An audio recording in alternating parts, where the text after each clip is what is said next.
Okay, hello and welcome back. This is the week 11 lecture. So today I would like us to finish chapter 8. We covered roughly the first half last week, really only about 7 or 8 pages of actual text, but I covered a lot of ground, or at least it felt like I did. So we covered some key concepts, kind of some basic definitions, and we walked through the first, second, and third wave of feminism, mostly focusing on that movement in the United States, but also talking a little bit about England. So, we went over the basics and hopefully we got a pretty good understanding of all of that. I was happy to see in the discussion board for last week, a lot of you were talking about Elaine Showalter's 3 phases of women's literary development. So I was happy to see that we had ideas about that stuff. And also, we talked a little bit about those 4 models of difference. And I saw that you guys also had some ideas about that. The notion that there are sort of fundamental differences between men and women in terms of the psyche, in terms of the mind or the brain, in terms of writing, sort of different writing styles, obviously biological differences, which I think we can most people would agree that there's at least something there. And then also sort of basic cultural differences based on social context, which I think is also generally agreed upon, but there's a lot of room for debate when it comes to the linguistic and the sort of mental differences or the psyche differences. So you guys were kind of talking about some of that. So we have some ideas, and that's good. So this week, we're just going to essentially cover the back end of Chapter 8. We're covering more pages, but I actually think I can keep the lecture a little bit shorter. But we're just going to talk about primarily now how feminism is kind of interacting and working with other critical approaches that we've already learned about, such as the psychological approach, the mythological approach, and some others. So, as we said last time, feminism really is a political orientation, and when it's applied to literature, it can lead to a lot of interesting interpretations, but it's usually, the literary analysis is usually a means to an end. There are explicitly political goals when it comes to the feminist approach. So we're not simply trying to uncover meaning. We're not simply trying to come up with an original reading of a text. We have sort of larger political goals when we're dealing with the feminist approach. So again, we kind of compared it to Marxism, and we're going to see how it interacts with Marxism later. But again, like Marxism, this is a political approach that kind of gets married to literary analysis in order to sort of accomplish larger goals.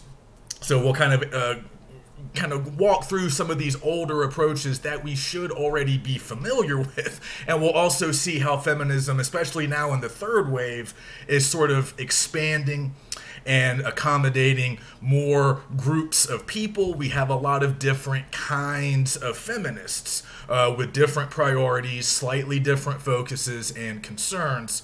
So we'll explore that as well. But let's start with the relationship between feminism and the psychological approach, or the psychoanalytic approach that we talked about a few weeks ago, mostly in relation to Freud, and we also talked a little bit about Lacan. But as they say in Chapter 8, many feminists have been drawn to the psychoanalytical approach because it can sort of uncover interesting things happening in the unconscious of characters, things that might be kind of beneath the surface, and they use this approach to explore sort of a wide range of topics, things like motherhood, the idea of women often existing in kind of enclosed spaces. Excuse me, and that's especially true in like 19th century literature, Victorian literature, and there's usually some kind of symbolic importance there, right? Women being confined to homes or rooms. There's this notion of restriction, confinement, lack of options, lack of freedom.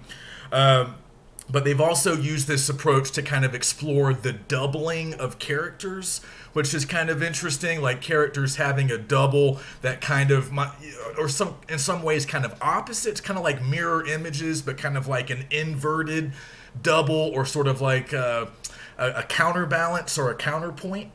So just to kind of give you an example, they mention a couple of famous feminist scholars in the chapter, Gilbert and Gubar, and these two wrote a really influential text. I believe it was in 1979 is when it came out, called it was called The Mad Woman in the Attic. So they reference that, I think, in chapter 8. This is kind of an example of the psychological approach combined with sort of feminist political goals kind of in action. So they explored a number of different texts, mostly from the Victorian era, back in the 19th century. But the one I remember from school, and the one that gives them their title of the larger book, and again, this is kind of a landmark work of feminist scholarship back in the 70s, they're working with Jane Eyre, the famous 1847 English novel written by Charlotte Bronte. So as they mention in chapter 8, a lot of the psychoanalytic approach will be kind of used to maybe re-explore or sort of return to classic texts written by women. So they mention Jane Austen and the Bronte sisters. So Jane Eyre is kind of an example of the type of text they're talking about, a pretty famous novel written by a famous female author from the Victorian era.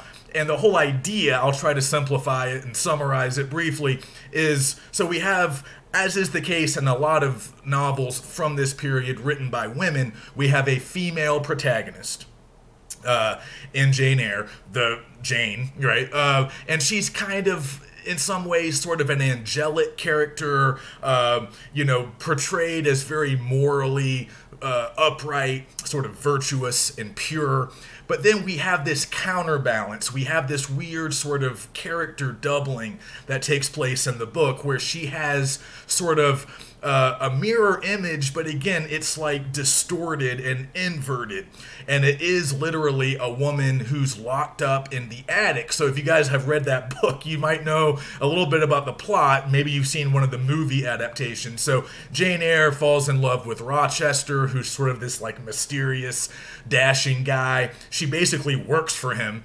And then it is revealed later in the book that Rochester was previously married to a woman that he met in the Caribbean, in one of the old British colonies in the Caribbean. He brings her back to England. She goes crazy, and he proceeds to lock her in the attic, literally, and she's confined to that room upstairs, and Jane eventually sort of finds out about her. So Rochester's wife, they're still married, technically, Bertha, she is literally the mad woman in the attic. So the argument is that in some ways she kind of represents female oppression in the Victorian period, but she's locked up, right? She's kind of representative of the unconscious of society at that time. I mean, obviously Rochester is very aware of her, but for characters like Jane and other people in the book, she's out of sight, out of mind. She's not in your conscious thought, but she's a part of the unconscious. She represents these, these darker currents in the society that a lot of people don't want to talk about, that maybe a lot of people aren't even actively aware of, but maybe they do have some knowledge, but it's kind of been repressed. It's been pushed down into their unconscious. It's not part of their conscious everyday reality, but she's there. And Jane becomes more and more aware of her as the narrative goes on. So that's an example of the kind of work that feminist scholars could do with the psychological approach. And that's a very famous one. So kind of a counterbalance to Jane, you have this other kind of woman, and that's what they were saying, like there's these angelic protagonists, and then you have kind of monstrous or insane women that are used as the kind of opposite. They're used as that counterbalance to, deliver perhaps some kind of symbolic meaning. Again, it would depend on the text and the author. So they would probably claim that Bronte is really making a political statement here with the mad woman in the attic. But if it was a male author, perhaps the character would be meant to represent, some negative aspect of womanhood or femininity in a way that would sort of appeal to the sexism or the misogyny of the day. But that's the kind of work they can do, sort of exploring older texts and showing how this stuff is working in the text using that particular approach. So, as they mention in the chapter, a lot of essentialist feminists kind of are drawn to the psychoanalytic approach because they think a lot of Freud's ideas can uncover certain fundamental or foundational truths about femininity, about womanhood. So remember that distinction that we talked about last week between essentialism and constructivism. So essentialism claims that there are certain traits or characteristics that are true pretty much of all women throughout the world. Regardless of, racial differences, class differences, cultural differences, which of course are all important and real, but there's this idea that there's this sort of essential femininity that exists in some shape or form for all women. So all women kind of share certain things. Constructivists, on the other hand, would say, no, that's not really true.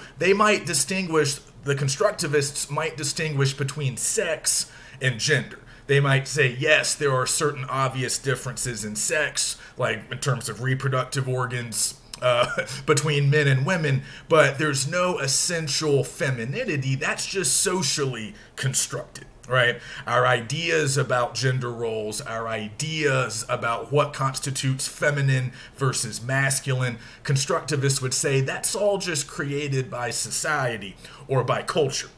It's not biological, right? Gender roles aren't based on biology. They're based on whatever the dominant culture wants, which usually means what men want. Right, the patriarchy in this line of thinking, the male patriarch, the white, oftentimes patriarchy is determining gender roles. Right, it's all socially constructed. So be aware of that difference. So the psychological approach works better for an essentialist view of femininity because there's this idea that some of Freud's work and Lacan's work can help us better understand shared traits of women. But that's only if you buy into the idea that there are certain basic aspects of femininity that all women share, regardless of where they live or what they do. So this really only works for the essentialist camp, but they especially like Lacan and some of the stuff that we talked about with Lacan weeks ago. If you guys remember the imaginary stage for little children, remember Lacan comes along a little bit after Freud and kind of revises some of his ideas, updates some of his ideas, and adds a few new things. And Lacan's big contribution is generally thought to be his work with children and the way he kind of explains the development of children. And he identifies the imaginary stage as kind of the initial stage of development. This is very early in the life of a child. And this is at a point where the child cannot distinguish between conscious and unconscious. There are no real differences at work for a child in the imaginary stage. So at this stage, the child does not even differentiate him or herself from the mother, because they're still probably relying on the mother for food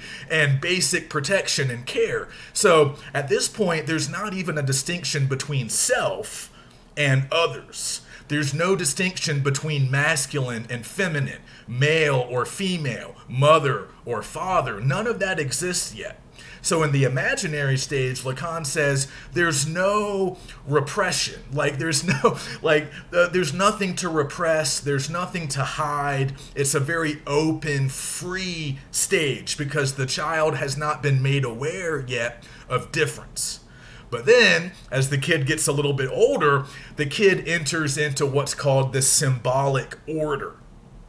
And the symbolic order is mostly governed by men, at least in a patriarchal society. So the symbolic order is represented by language. So this is what happens when the child learns how to talk, when the child learns how to read, and the child comes to notice difference. So the child realizes that the child is separate from the mother. So the imaginary is often viewed as kind of feminine because the child is still kind of attached to the mother in a way that he or she cannot be later on, because in the symbolic order, it's all about rules, it's all about meaning, and it's all about difference. So once the child enters the symbolic order, the child is made aware of all these basic differences in our society, the differences between male and female, mother and father, and perhaps most importantly, the difference between self, myself, and everybody else, all the other people who are separate from me. They are at least a little bit different than me. So these are all kind of basic discoveries that children make at a very early age, but for Lacan, it's significant that passage from the imaginary to the symbolic order represented by language and rules and men. So sometimes this is called, this sort of new era or this new phase is called the law of the father. Right? So these are rules and differences, and you have to be able to understand the way language works. Remember, with signifiers and the signification, you have to understand the symbols, the logic, the meanings, and you have to be aware of difference. So it's once the child enters into the symbolic stage that the child starts to repress things, right?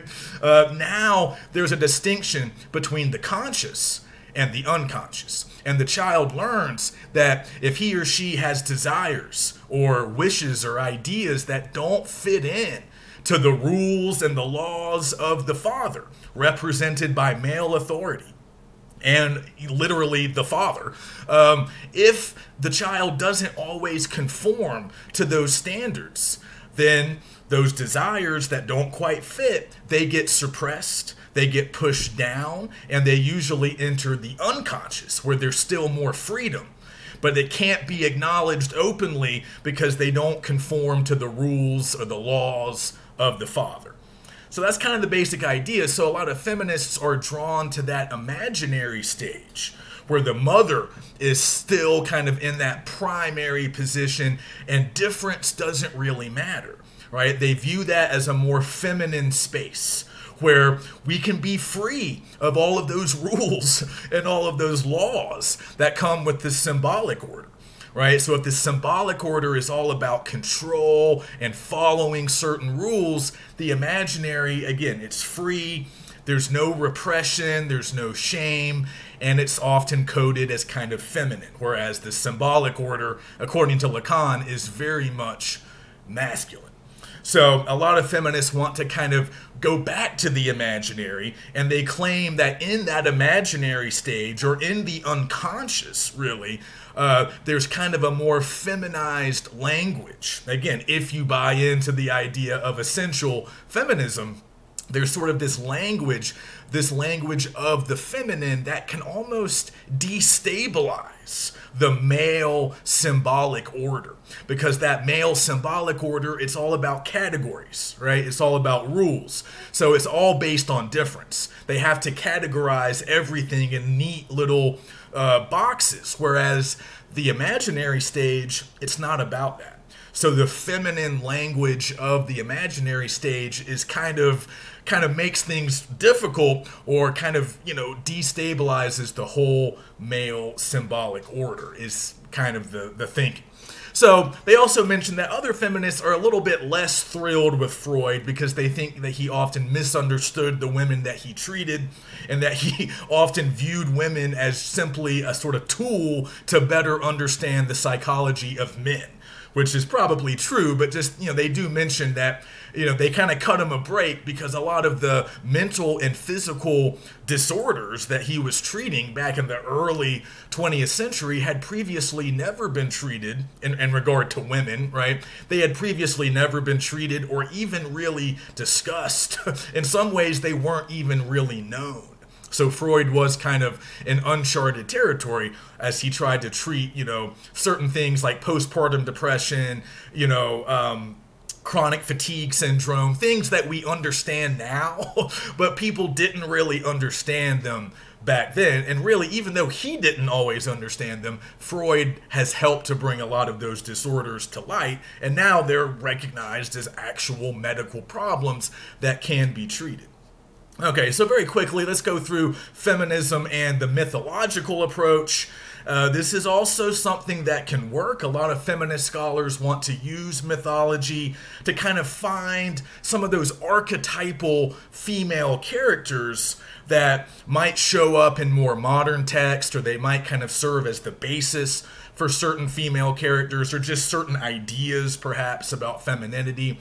But other feminists want to kind of rediscover different mythologies. We're very much kind of focused in our culture on the sort of Greco-Roman mythologies, right? Ancient Greece and ancient Rome, which are largely patriarchal. And yes, there are goddesses and very important women in those mythological systems, but a lot of feminists want to go back to earlier or just different societies that were more matriarchal and may have had mythologies that were a little bit more sort of balanced and not so weighted heavily on the side of male figures or male gods. So that's another thing that we could certainly do with the feminist approach.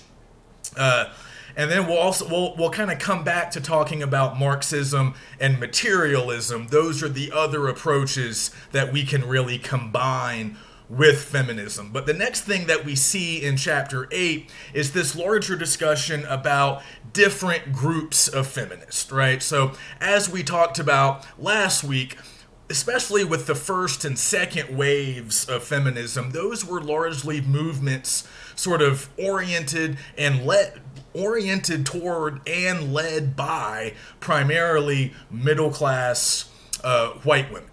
So in the third wave, we see a more inclusive vision of feminism as, you know, increasingly efforts are made to kind of clear space for more perspectives and different groups of marginalized women to kind of, you know, bring their own concerns and priorities to the table. So remember last week we said the second wave of feminism, which really got going after World War II and kind of, you know, helped us make some gains around the middle of the 20th century, that was a movement that was very much collective. And they very much wanted all feminists to kind of be united in a lot of ways. But in the third wave, which got started in the 90s, really, there's more emphasis on individual interpretations and a greater awareness that there are a lot of different feminisms out there. So it is getting more inclusive. But even to this day, even within the third wave, where feminists kind of resist, you know, some kind of blanket characterization that, you know, all feminists want this or all feminists think that, there's still clear differences that, you know, can sometimes cause problems, but other times just, you know, kind of open up new possibilities for interpretation. So even now, with a greater awareness of the diversity within feminism, you have African American feminists or Chicana feminists or Native American feminists who clearly, you know, they have concerns and priorities and and just sort of goals, I guess, that are distinctive and a little bit different from what you might see from white feminists. Also, we have, you know, perspectives from lesbian feminists, non-binary feminists. So we don't just have to capture the heterosexual white experience, which was largely true perhaps of second wave feminism. So it is changing, but they talk about African American feminism at length as perhaps the biggest sort of minority feminist sort of approach that we can consider. But again, there are others, and they talk about some of the others in the chapter as well. But again, we can see, obviously, there are going to be some differences here. You know, African American feminists would argue that they have one additional barrier to overcome. They are not only trying to overcome gender-based barriers, but they're also contending with racially based barriers. So we get that, and that would also be true for Native Americans, Latinas, maybe Asian American feminists. So all these different minority groups are distinguishing themselves from white feminists in various ways. And some might even claim that some white feminists, not all necessarily, but perhaps some white feminists aren't really allies because they aspire to join the patriarchy in some ways, right? They aspire to sort of acquire some of that power that has traditionally been wielded only by men. Only by white men. So this idea that it's easier for white women to perhaps attain some power than it would be for, African American women or Latinas or Native American women, because again, there's that additional barrier for non-white women. And also, these minority groups are looking at representation of their groups in popular culture, in movies, television, popular literature, and they're noticing that there are very few roles available for non-white women in sort of mainstream entertainment. Now, again, is that changing? Now, today, I think you could make the argument that it is, kind of slowly, but throughout history and certainly in previous decades, this was an obvious problem. So they talk about African American feminists in particular, kind of looking at the roles available for them in popular culture, in literature, and it's limited, right? They mention a few of the possibilities in the book. There's the African queen, the sort of earth mother, the strong, often single mom, who's almost like a superhuman, the black mammy, which is pretty outdated now, but certainly you can go back to classic cinema and see a lot of examples of that type.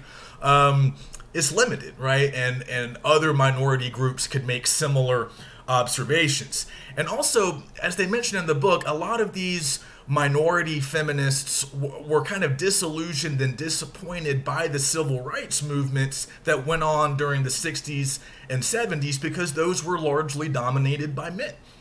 And the leaders of those movements were largely men, fighting for the rights largely of men. So even though women were involved in the movements, whether it was, civil rights for African Americans, Native American rights, the battle for Latino rights, they were all sort of patriarchal, right? They were all male-based, and a lot of women felt left out, even after they achieved some of their goals with those movements. So, there's a lot that we can do here. Again, not a lot in common with the second wave, right? But with the third wave, we have room to accommodate all of these different perspectives. So if it's African American feminists or Chicana or Native American feminists, they all kind of share certain aspects.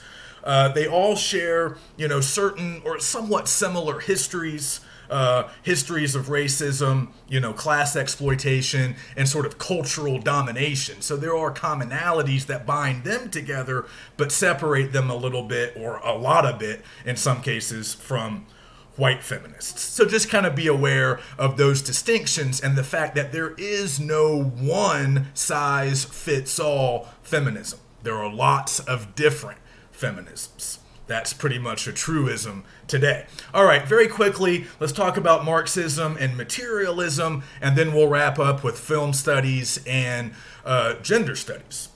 So as I said, the Marxist approach and the feminist approach kind of go together pretty well because they're both overtly political, and they can often sort of serve similar ends. So remember, the Marxist approach tells us that individuals are largely created through class differences and through the sort of interests of the dominant class. So the dominant class gives us culture and gives us the sort of capitalist mode of production that keeps class differences intact. So the dominant class wants to maintain power, so everything that they do is really geared toward them keeping power and the lower classes not having any power. Right? So class difference is sort of essential to the whole Marxist worldview and the whole Marxist approach when used with literature. So that's still very much operative here. So a feminist Marxist critic or a Marxist feminist critic would simply say, yes, gender inequality is just one of the many things that gets created through class difference, through the capitalistic, method of production, and through the interests of the dominant class. So just one of the many things that, comes about as a result of those things is gender inequality. So that makes sense, I think, by and large. Now, the materialist, remember, cultural materialism is a little bit different than Marxism. So they're closely aligned, and a lot of the cultural materialists were Marxists, but they weren't necessarily using a strictly Marxist approach in their literature analysis. So remember, we talked about some of these guys: Stuart Hall, Raymond Williams, F.R. Leavis, mostly British guys from like the middle of the 20th century. But what they were interested in was discovering sort of suppressed or oppressed cultures, other cultures, not the dominant culture, but like working class cultures, the cultures that got sort of shoved aside or ignored. Remember, Raymond Williams says, I like to find either emergent cultures, new cultures that are getting created, old cultures that haven't completely gone away. And then others like Stuart Hall were very interested in working class culture and how it was different than the dominant culture. So if we're using more of a strictly cultural materialist lens, the emphasis is not exclusively on class difference, even though they would be interested in that. But first and foremost, they're going to say, look, we might be able to discover some feminine cultures. We might be able to find working class women's culture.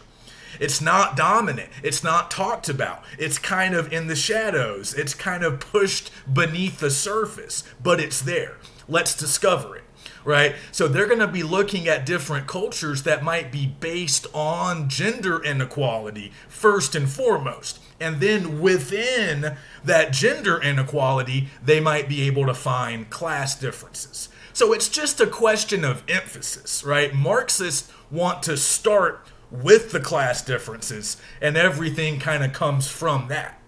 Whereas the cultural materialists would say, let's focus more on culture, let's focus more on how gender inequality might shape certain cultures, and then we can explore class difference along with some other things. So they're not really opposed to one another, they have slightly different focuses and points of emphasis. Okay. So hopefully that makes sense. But remember, just a final thought before we move on to film. This is political. This is a political approach. So as they point out in the chapter, for a Marxist, feminist, scholar or critic, literary value is not really inherent or transcendent. It's not permanent. It doesn't stay the same throughout time. So they're not really all that concerned about classic literature and how it holds up over time, because to them, literary value is really based on social beliefs. It's based on the dominant class and whatever they're enforcing, right? So literary value changes, and it's not really fixed or permanent in their minds. So this is kind of a way to distinguish them between other camps like formalists or like reader response critics who just want to kind of appreciate the meaning or a meaning of a text. For feminists, that's only part of it. You can analyze the text, but they have larger political goals, so the interpretation of the text needs to serve their larger ideological or even revolutionary, in some cases, goals. So just keep that in mind. That's part of what makes the feminist approach a little different from a lot of the other approaches that we've already seen. So just very quickly, I want to cover feminism and film studies just for a moment, because there's a couple of cool ideas here that I want to spend a little bit of time with. So they mention kind of later in the chapter that in the 1970s, a lot of these feminist concepts make their way over into the study of film. So film studies is just, the scholarly study of cinema, movies, interpreting them, writing about them in much the same way that we write about literature in English class. So a couple of key ideas that made their way over into feminist film study that we still kind of use and think about today.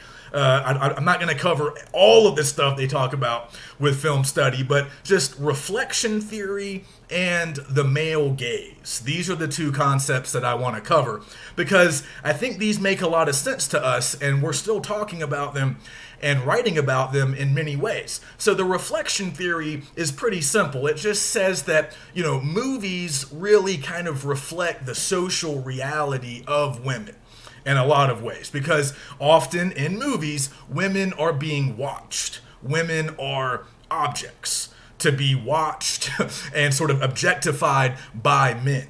So you got to remember, a lot of this stuff is coming out in the 70s, so the movies that they're talking about are kind of like classic Hollywood movies from the middle of the 20th century.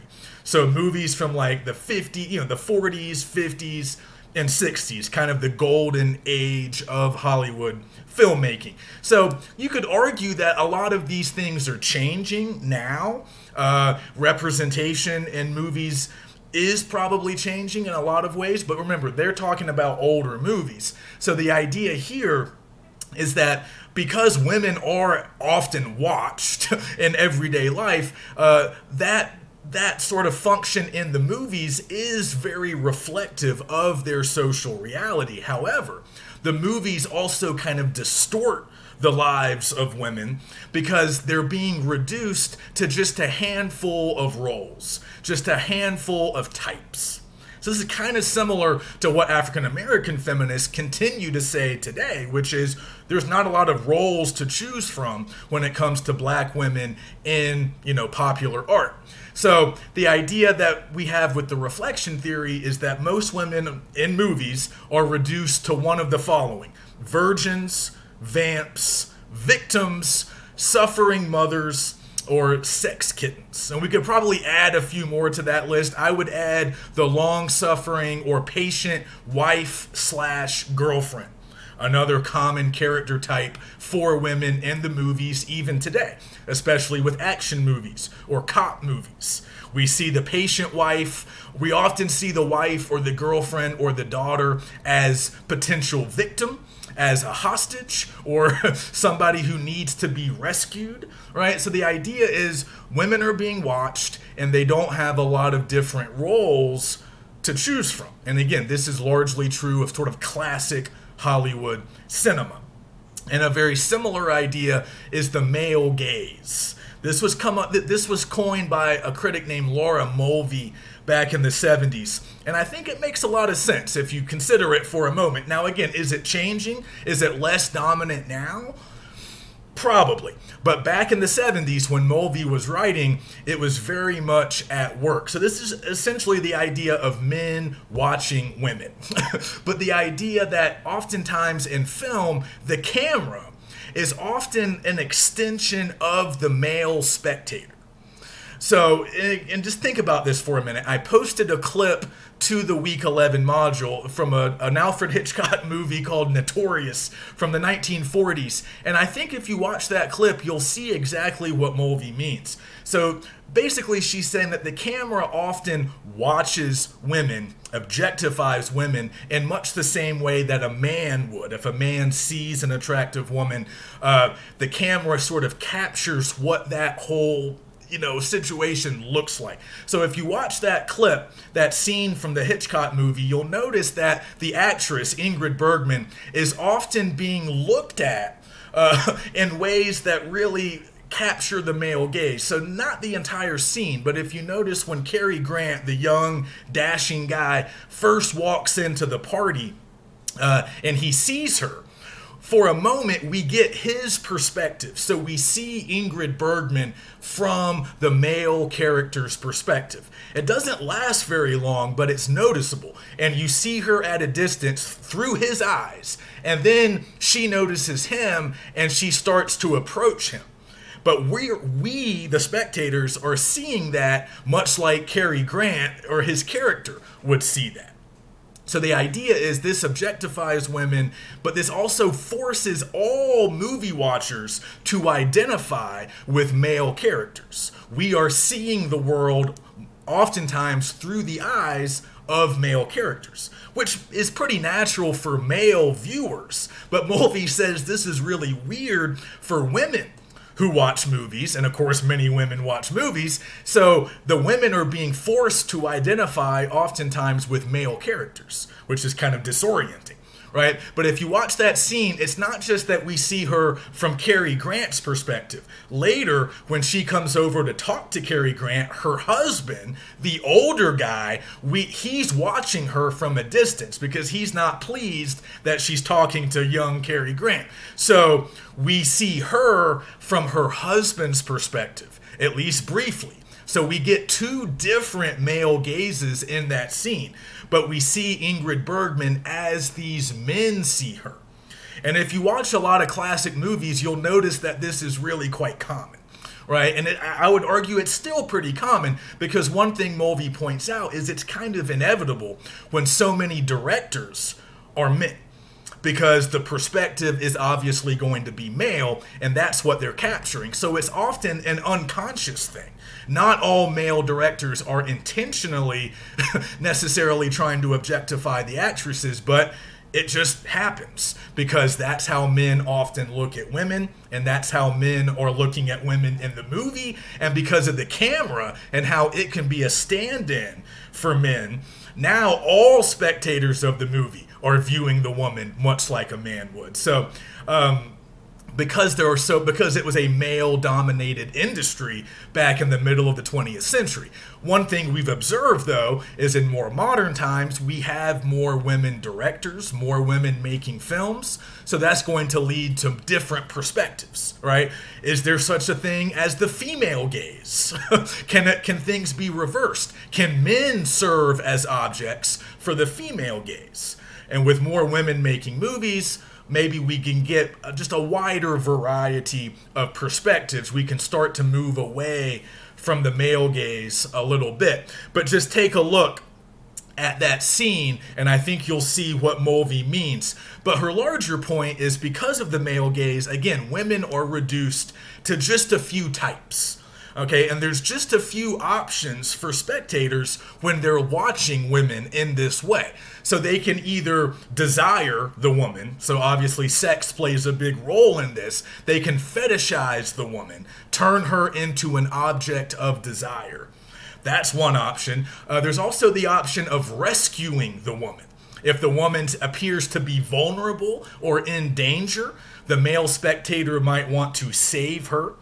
In other cases, the male spectator might want to punish the woman. So this is kind of a little creepy to think about, but especially like in slasher movies, a lot of horror movies, where you'll often see women get killed by the monster, by the serial killer, whatever. Sometimes, there's this notion that the male spectator wants to punish the woman, either for her sexuality or because maybe she's acting in a way that doesn't quite fit into the male symbolic order. She's not following some rule or standard, so she has to be punished. So there's only so many options: sexual desire, punishment, or rescue. Basically, you can either devalue her, you can see her as somebody to save, or you can see her as an object of desire. So Mulvey says those are basically your only options as a spectator because of the way the male gaze makes you look at women. So it creates weird things for identification, and it creates a very limited sphere in which women can operate. So we can see obvious problems with that. But again, maybe that's changing now. Think about it. And then finally, gender studies. Just to wrap up, we've already kind of talked about gender studies a little bit. You can consider it an offshoot of feminism, very much based on the constructivist camp. The idea that, again, gender is socially generated. It's created through society, through culture. It's not a natural biological thing. So a lot of gender theorists are basically rejecting most of the binaries or most of those basic differences that the male symbolic order gives us. So the difference between male and female, or the difference between masculine and feminine, right? They're rejecting a lot of that.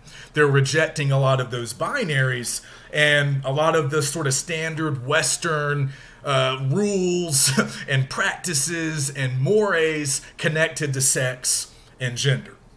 So a lot of queer theorists, they've kind of reappropriated that term. A lot of what queer theorists or sort of non-binary theorists are doing is pretty similar to what feminist scholars have been doing for a long time, which is going back to classic texts like Shakespeare and sort of rediscovering queer characters or just non-binary characters, characters who don't quite fit in to the sexual categories of the time, and just doing interesting stuff with those old texts. And they can also kind of create new ground or, sort of new space for new texts to be produced that kind of capture these different perspectives of non-hetero, non-white groups. So, they mention in the chapter a lot of queer theorists are going back to Whitman. Walt Whitman, famous American poet from the 19th century, who we think was probably bisexual. We have evidence that he had sexual relationships with men and also probably with women. So again, he didn't really define himself based on the sexual categories of the time, right? Or you might even argue he doesn't fit into our current sexual categories, although we definitely have more now. But there's this, ongoing project of kind of working with Whitman's poems and discovering how he's commenting on, sexual standards, gender roles, all these things that, he's perhaps questioning or undermining. So there's a lot of work to be done there. But also, like feminists, they just want to create space for more perspectives, more groups, more non-hetero, non-binary perspectives and experiences. So that's what a lot of this is about, is sort of opening up the American literary canon and creating more space for people to express more ideas. So, final note, just before we move on, think about the fact that a lot of feminist scholars also favor structuralism and post-structuralism, particularly deconstruction, because remember, those approaches tell us that language is weird and there's sort of unlimited possibilities of meaning. When you're looking at language, language is arbitrary, so there's no unified text, there's no one unified meaning, right? So that appeals to a lot of gender theorists, because if meaning is multiple and sort of ever-changing, that kind of fits into how a lot of these gender identities might be working as well. Okay, so that's enough for today. I'll see you next week as we move into cultural studies.